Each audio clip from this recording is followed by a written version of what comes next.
पटना के Shambhu girl hostel में medical की छात्रा के साथ हुए जघन्य अपराध ने पूरे देश को झकझोर कर रख दिया है।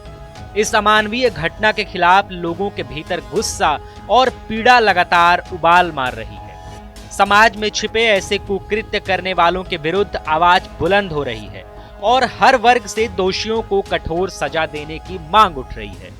मामले की गंभीरता को देखते हुए उच्च स्तरीय जांच भी जारी है। भागलपुर में अखिल भारतीय विद्यार्थी परिषद एबीवीपी की नगर इकाई ने आक्रोश मार्च निकालकर इस घटना का विरोध दर्ज कराया। एएसएम कॉलेज परिसर से शुरू हुआ यह मार्च शहर की सड़कों से गुजरते हुए जनमानस को झकझोरने वाला संदेश देता नजर आया। मार्च में बड़ी संख्या में छात्राएं शामिल रहीं, जिन्होंने पैदल चलते हुए समाज से अपील की कि लड़कियों को केवल वस्तु की तरह देखने की मानसिकता को खत्म किया जाए और उन्हें गंदी नजरों से देखने की सोच पर लगाम लगे। आक्रोश मार्च में शामिल छात्राओं ने कहा कि पीड़ित बेटी पढ़ लिख कर कुछ बेहतर बनना चाहती थी। उसका सपना डॉक्टर बनकर लोगों की जान बचाने का था, लेकिन दरिंदगी ने उससे उसकी जिंदगी छीन ली। छात्राओं ने सवाल उठाया कि जब बेटियां सुरक्षित नहीं होंगी तो देश का भविष्य कैसे सुरक्षित रहेगा। उन्होंने एक स्वर में मांग की कि इस जघन्य अपराध में शामिल दोषियों को ऐसी कठोर सजा दी जाए जो समाज के लिए नजीर बने। सर, मैं तो ये कहना चाहूंगी कि आप अगर देखिए तो आज कोई भी स्त्री जो कि करुणा, जिसको कि हम लोग सिंपैथी, अफेक्शन का एक एग्जाम्पल मानते हैं, जिसके लिए ममता जो इनबॉर्न है उनके अंदर, आज वही इतनी दुखद स्थिति में है। किसी भी स्त्री के साथ, स्त्री चाहे कितनी भी उम्र की हो, आज तो भ्रूण हत्या जो पहले चलते आ रहा था, इससे भी घिनौना पाप कर रहे हैं लोग।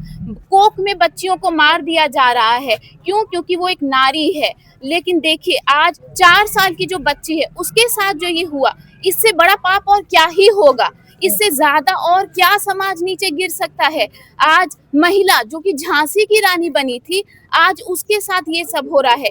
माँ बाप कितना कुछ करके अपनी बेटियों को पढ़ाते हैं, उनकी सिक्योरिटी का सोचते हैं, तब जाके हिम्मत करके वो अपनी बेटियों को बाहर भेजते हैं कि वो कुछ करके एक मुकाम हासिल करेगी, सफल होगी, समाज में अपना नाम बना पाएगी। लेकिन आज वही माँ बाप को क्या दिन देखना पड़ रहा है कि जो बेटी को वो हंसता खेलता देखते थे, आज वो नहीं रही उनके बीच। और कौन है इसका गुनहगार? कौन है इसके लिए? कौन है इसका गुनहगार? समाज, कुरीतियां या हमारी गवर्नमेंट?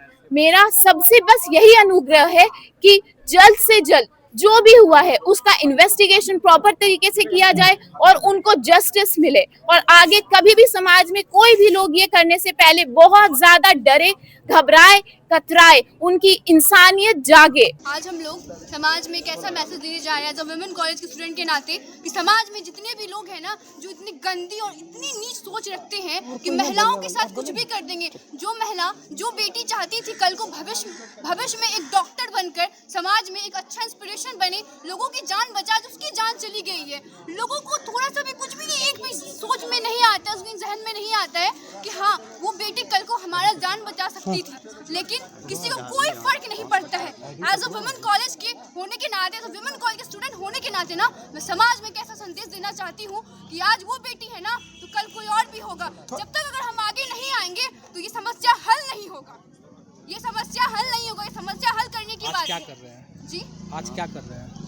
आज हम लोग आक्रोश मार्च निकाल रहे हैं। जितनी सारी असम कॉलेज की छात्राएं हैं और हम सभी मिलकर आक्रोश मार्च निकाल रहे हैं और इस चीज के खिलाफ आंदोलन कर रहे हैं कि ये चीज भविष्य में ना दोहराया जाए और ना हो। सबसे पहले तो यहाँ का प्रशासन बिल्कुल फेल हो चुकी है। प्रशासन को ये जिम्मेदारी होती है कि हमारी पूरी सुरक्षा व्यवस्था कैसे कायम रहे।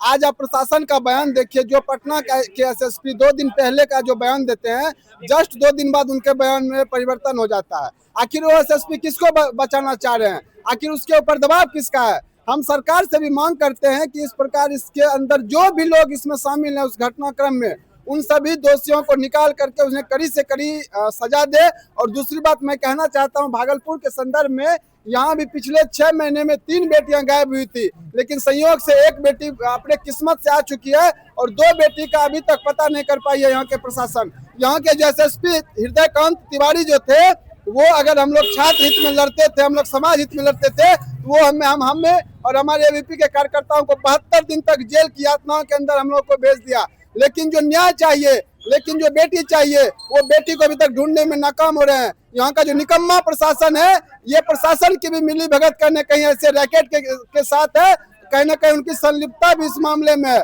अभी तक क्यों नहीं हमारी बेटी का पता चल पाया है? हम सरकार से मांग करते हैं कि निष्पक्ष तरीके से जांच करके उन पीड़िता को भी न्याय दे और भागलपुर के बेटी का भी जल्द से जल्द पता करे, अन्यथा विद्यार्थी परिषद एक बड़ी आंदोलन करेगी पूरे बिहार में।